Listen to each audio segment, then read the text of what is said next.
All right. My name is Taylor Corbett. I am a Spanish and biology double major. My hometown is Okemos, Michigan, so that's about 45 minutes south of here. What would you like to do after you graduate? Well, here at Elma College, I'm getting also a secondary education. I guess it's a major, so maybe I'll be teaching Spanish or biology. Ideally, I would love to move back to South America at least for a year and use my Spanish. But with my biology major, I can go to med school. I can do whatever, go do research. So. So it sounds like you have a lot of good career prospects. So what's your ideal job look like? My ideal job? Oh man, I don't know. Something that's pretty relaxed, that's willing to work with my schedule at the same time. I mean, I wouldn't mind being a teacher, but with that it comes a lot of hard work at the same time.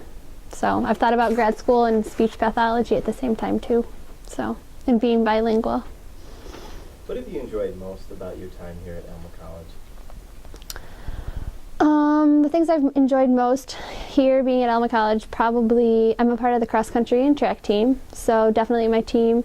Those are my closest friends, and just working with professors and being able to do have a lot of opportunities to do a lot of things, that's really nice too. Great. So you mentioned being on the cross country team. What are some other clubs or activities that you're involved in here on campus?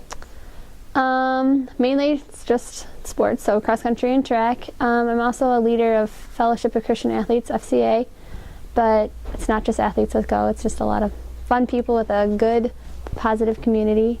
Not involved in Greek life.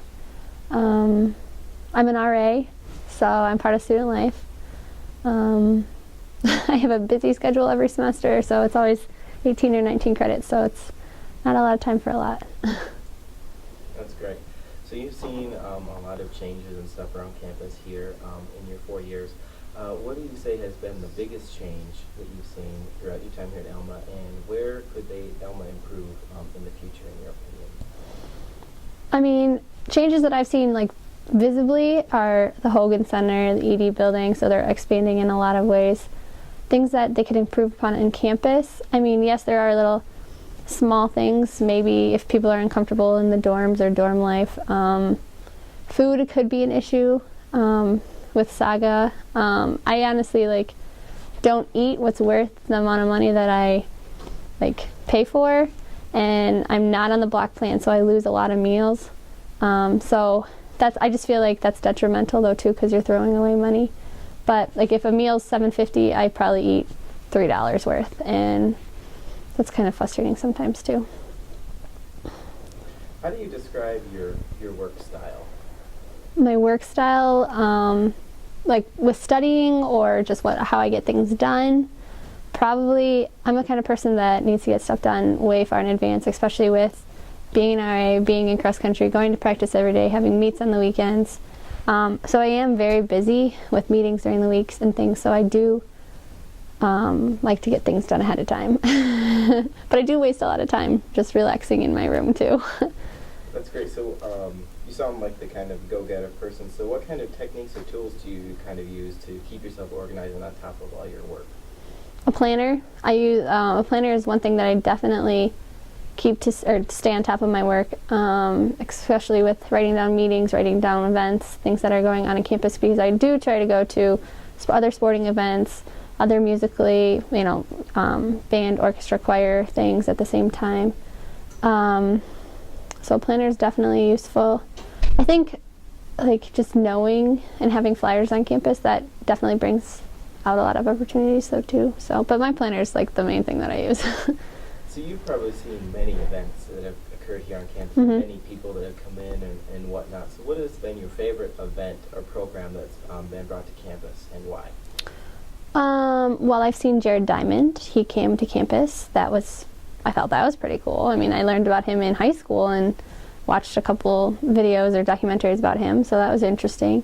Dr. Stephanie Slaughter, she was the one that she worked on this Oscar-nominated film, Which Way Home. That was really, really cool, and the director actually did come to Alma I thought that was amazing, and I was really intrigued by that.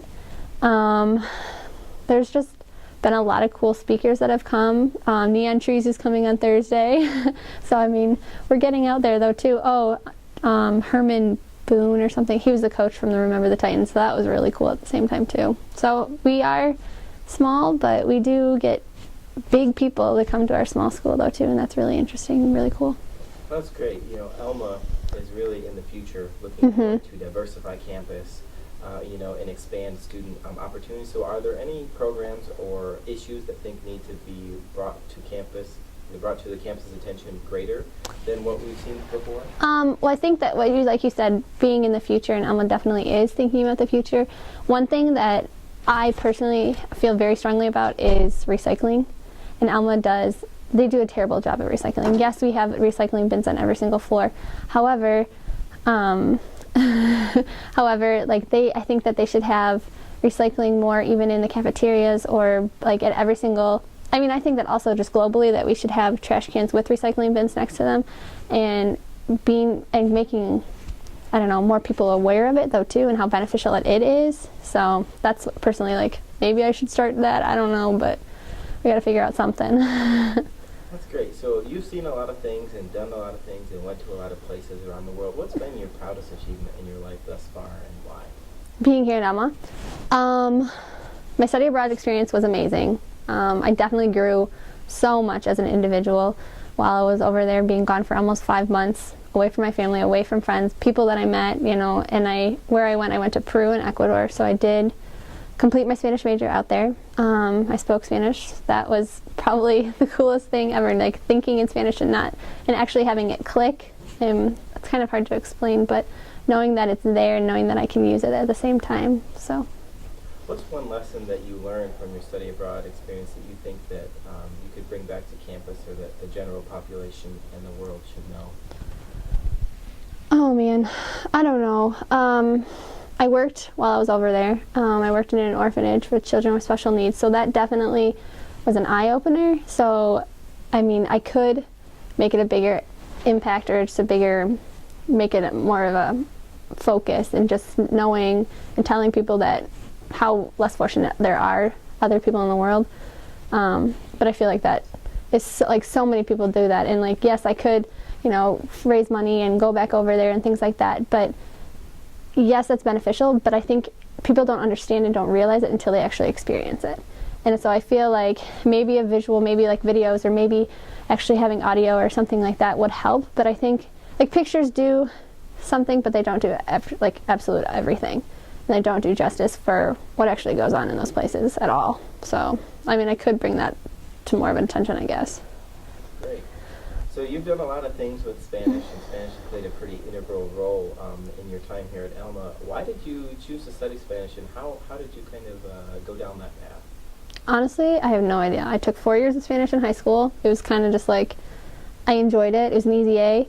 I tested into 321, which is like an upperclassman Spanish class here at Alma College my freshman year, and I just continued with it. And then I was starting to make connections that I hadn't made before, and I just fell in love with it at the same time. And so I was like, I knew I wanted to study abroad, but I didn't know exactly where I wanted to go. But one day I just realized I want to have a Spanish major. I want to be bilingual. I want to have a Spanish major. And that's why I decided to go to Peru and Ecuador. And when I was over there, like I said, everything clicked. I started thinking in Spanish, dreaming in Spanish. I still think in Spanish and dream in Spanish. However, I have not had a Spanish class at all this whole semester, this whole year, because I'm done with my major. And that is it's very frustrating, because I felt like I was bilingual over there, and people would speak to me in Spanish and I would fully understand them, or I would have to explain something to somebody in English, but I would give it to them in Spanish, and they'd be like, you're talking in Spanish. So to me, when I was over there, the languages did not make a difference. However, now I have to get back into the mindset, okay, I gotta think in Spanish, I gotta do something. So that's frustrating. So that's where I want to use it, and because I do have my Spanish major, I want to feel bilingual, and I want to feel that I can use it here at the same time.